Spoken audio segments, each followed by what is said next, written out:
जर तुम्ही उपवासाला 30-30 साबुदाणा खिचडी, साबुदाणा वडा, भगर आमटी हे खाऊन जर कंटाळले असतील, तर ही नवीन पद्धतीची रेसिपी नक्कीच ट्राय करा. बनवायला इतके सोपे आहे आणि इन्स्टंट आहे. तुम्हाला याला काहीही प्रिपरेशन करण्याची गरज नाही. फक्त 10 ते 15 मिनिटांमध्ये हे बनून तयार होते. तर आज मी तुमच्यासोबत हा मस्तपैकी वरईचा म्हणजेच भगरीचा डोसा याची रेसिपी मी आपल्यासोबत शेअर करणार आहे. तर भगरीचा म्हणजेच वरईचा डोसा बनवण्यासाठी मी येथे अर्धा कप येथे भगर घेतलेली आहे. याला काही ठिकाणी उपवासाचा भात देखील म्हटलं जातं.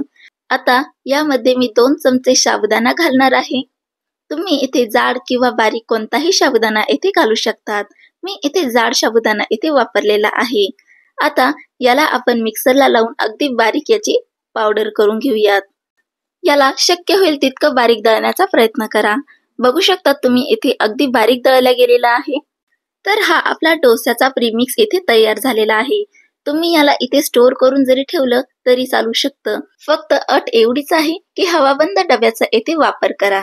आता आपण इथे इन्स्टंट डोसा बनवणार आहोत, त्यामुळे मी येथे 2 चमचे दही घालत आहे. हे दही जे आहे ते नॉर्मल दही आहे, जास्त आंबट अजिबात दही घेऊ नका. आता यासोबत मी इथे अर्धा कप पाणी घालणार आहे. सोबतच इथे मी काही मसाले घालणार आहे. तर उपवासासाठी इथे काही जास्त मसाले लागत नाही. फक्त हिरवी मिरची आणि अर्धा इंच आलं घालून मी याला परत एकदा मिक्सरला वाटून घेणार आहे. अगदी 1 मिनिटानंतर वाटून घेतल्यानंतर तुम्ही बघू शकतात याची कन्सिस्टन्सी वगैरे मी तुम्हाला दाखवते. काही अशा प्रकारे आहे. तुम्हाला जर वाटलं तर तुम्ही उपवासाचा उत्तपम या स्टेजवर बनवू शकतात. पण मला इथे डोसा बनवायचा आहे आणि डोसाचा बॅटर हा थोडासा पातळ असतो, त्यामुळे मी इथे अर्धा कप पाणी घालत आहे. म्हणजेच अर्धा कप वरई म्हणजे भगर घेतली होती, त्यासाठी मी इथे 1 कप पाणी वापरलेलं आहे. जर तुम्हाला डोसा बनवायचा आहे तर हा मेजरमेंट तुम्ही वापरू शकतात. आता याला मी 1-2 मिनिटासाठी मिक्सरवरती अजून फिरून घेतलं होतं आणि कन्सिस्टन्सी तुम्ही बघू शकताय. अगदी रिबन आणि वॉटरी कन्सिस्टन्सी आहे. आता याला आपण एक बाउलमध्ये काढून घेऊयात आणि याला 5 मिनिटासाठी रेस्टवर ठेवूयात. तोपर्यंत आपण यासोबत खाण्यासाठी अगदी मस्त झणझणीत चटणी बनवून घेऊयात. तर आज मी इथे शेंगदाण्याची चटणी बनवणार आहे. त्यासाठी मी इथे ग्राइंडिंग जार घेतला आहे आणि त्यामध्ये मी अर्धा कप भाजलेले शेंगदाणे घातलेले आहे. त्याचबरोबर इथे अर्धा इंच आलं घातलेलं आहे आणि 4 ते 5 इथे मी हिरव्या मिरच्या घातलेल्या आहे. तुम्हाला हवं असेल तितकं तिखट कमी जास्त तुम्ही इथे करू शकतात. आणि सोबतच हिरवी कोथिंबीर मी इथे घातलेली आहे. चवीनुसार मीठ घालूयात आणि आंबट गोडपणा येण्यासाठी मी इथे थोडीशी साखर घातलेली आहे. आणि याला आंबटपणा देण्यासाठी मी येथे 1 ते 2 चमचे दही घालत आहे. हे जास्त आंबट दही नाहीये, फक्त स्लाइटली आंबट आहे. येथे मी 2 आईस क्यूब घालत आहे, त्यामुळे आपली चटणी ऑक्सिडाइज होणार नाही, ती मस्त हिरवी हिरवीगार राहील. आता या ठिकाणी तुम्ही थंड पाण्याचा वापर देखील करू शकतात. आता इथे आपण याला मिक्सरला लावून याला वाटून घेऊयात. जर पाण्याची आवश्यकता पडली तर थोडंफार पाणी ऍड करून तुम्ही येथे याला वाटून घ्या.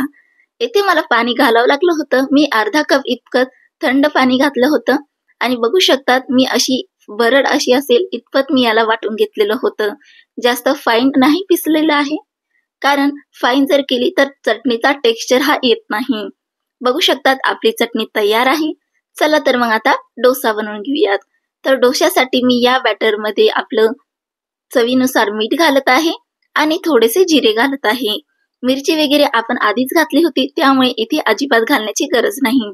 इथे तुम्ही हिरवी कोथिंबीर देखील घालू शकतात किंवा काही ठिकाणी हे हिरवी कोथिंबीर खाल्ल्या जात नाही, त्यामुळे तुम्ही हिरवी कोथिंबीर देखील स्किप करू शकतात.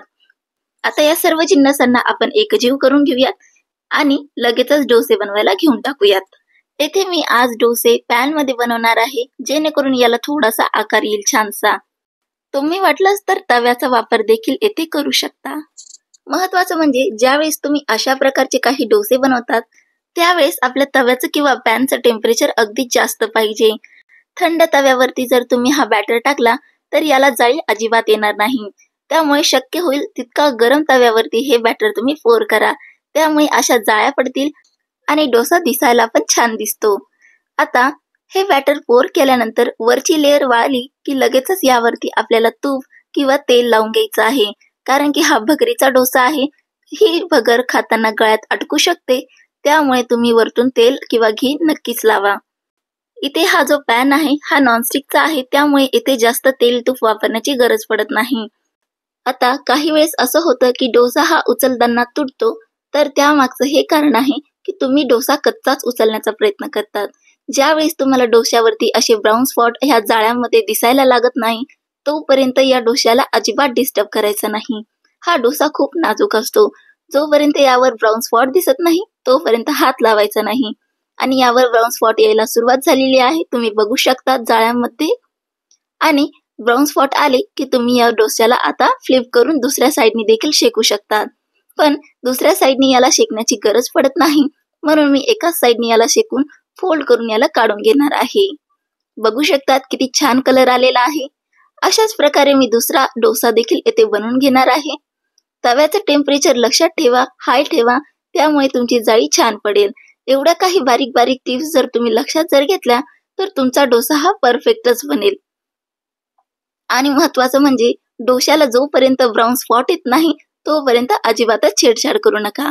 अशा काही बारीक बारीक टिप्स असतात ज्या की आपण अजिबातच फॉलो करत नाही, त्यामुळे आपले जे डोसे आहे ते जमत नाही आणि आपल्याला वाटतं की रेसिपी ही चुकीची आहे.